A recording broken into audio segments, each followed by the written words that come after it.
بسم الله الرحمن الرحيم. حديثنا بعنوان القول الأنفع في مؤاساة الأخ الأصلع أو دفع الهلع عمن رأى الصلع.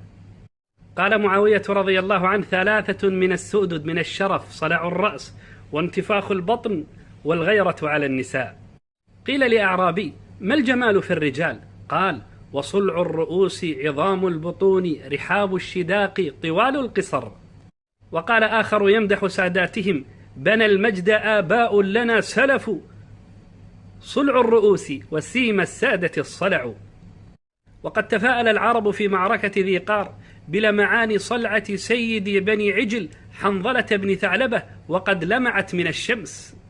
وكيف يخجل الإنسان من صلعته ومن الصلعان عمر وعثمان وعلي ومعاوية وعمر بن عبد العزيز رضي الله عنهم.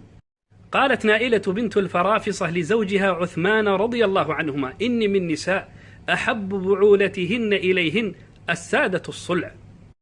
أخي الأصلع العزيز، لا تحزن. قال عمر بن عبد العزيز: إن قريشا تزعم أن كرامها صلعانها. ملك فرنسا لويس الرابع عشر المتوفى في سنة 1715 حكم 72 سنة، كان أصلع قصير القامة.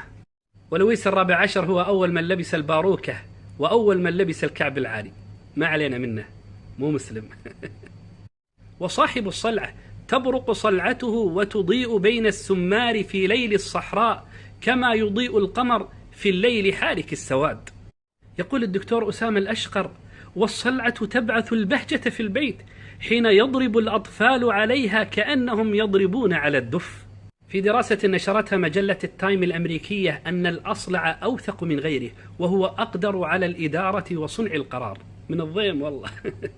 أخي الأصلع، أرجو ألا يقف هذا المقطع عندك، فهناك الكثير من إخوانك الصلعان أصابهم الاكتئاب بسبب صلعاتهم.